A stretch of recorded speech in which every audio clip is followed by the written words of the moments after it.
Hello everyone, thanks for tuning in again.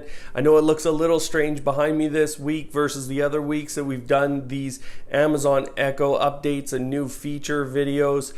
It's looking strange behind me because I'm still setting up my new recording studio. It's going to be a couple more weeks as we get everything into there, prepared and make it look right. So anyways, let's get into the newest updates for the Amazon Echo series of devices. I'm not going to use the voice assistant term these days.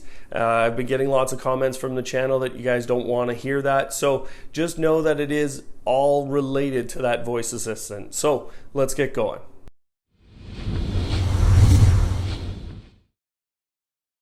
The big news in the last couple of weeks related to your Amazon Echo and the voice assistant there is a new device called the Fire TV Cube. Now, this is a $120 device that attaches to your home entertainment system. And what it's intended to be is essentially a replacement for your remote entirely on your TV. Amazon would like to replace that remote and have you just control it with your voice using, of course, their voice assistant. What it can also do that's so impressive here and why it's getting such good reviews right now is the fact that it can change all the inputs on your TV. It can go into Netflix and go to the right episode, the episode that you haven't started already, or the first episode that you want to watch. You can actually choose that. It's getting great reviews because of features like that, and that's functionality that I think people have been looking for. Last week on the channel, I spoke about the Sonos Beam soundbar. It does have Amazon's voice assistant on board with it. What wasn't available last week was the pre-order capability, and so it is available now. You can go ahead and pre-order one of those devices. Another massive piece of news from Amazon is their partnership with hotel chains in order to bring you basically a hospitality level of their voice assistant. Now, it's going into the Marriott Hotels at this point, so that's Westin and a number of the Marriott brands. And it's a little bit of a different voice assistant than what you'd have in your home, but it's going to be there, and they're trying to get those Echo devices everywhere, essentially. And so you're going to be able to use these for different information pieces from the hotel itself or for the city that you're in. You're going to be able to use those devices to really be your guide. Now, obviously, there's some immediate privacy concerns. And so when the hotels have been challenged on this, or Amazon has been challenged on this, they've ensured that all commands or any recordings are deleted daily. The hotels themselves are not given access to any of the voice recordings, but they are given access to measure engagement and analytics, and they can customize some of the skills or customize some of the radio stations, for example, that people might want to play. So there's a little bit of access to data that the hotels are being given, but it's not essentially an open book to you. If you're like us, you have an Apple Watch.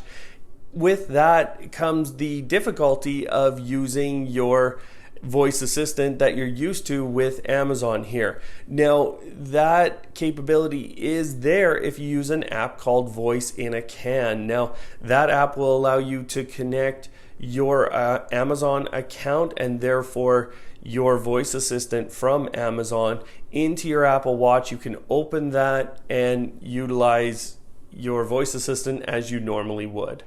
If you've been following the channel for a while, you'll remember a game called Win in Rome. The company Sensible Objects has actually managed to acquire $3.2 million in funding, and I think this is something we're going to see lots more games and board games that have this interactivity with your voice assistant. So Sensible Objects now has that $3.2 million to go out and continue development with more games and to continue developing When in Rome further. Speaking of games, if you've watched the show Westworld, and you're a fan of that show, you can now play a version of that on your Amazon Echo device. Now, of course, you're not going to be seeing anything, but it is essentially a maze type of game, and it's even called The Maze. It's a game that's intended to really challenge you and cause you to really have to fight through a lot of different mental challenges. The last thing I want to talk to you about this week is a new music skill that I really like the idea of. It's called bamboo music, and it's actually coming from a previous Amazon executive. Now, this executive has wanted to go out and produce an educational music skill, and of course lots of parents like myself, we want our children to learn a little bit about music, even if they're not going to become a composer or a musician themselves. It's great for them to have that skill in their back pocket. You can now install the bamboo music skill in the US to go ahead and help your child learn about a number of musical topics. There you have it, everyone. I hope this video has helped you out. I know, again, the background's a little strange this week. Forgive me for now. We're getting that new studio set up. Until next time, everyone, thanks for watching.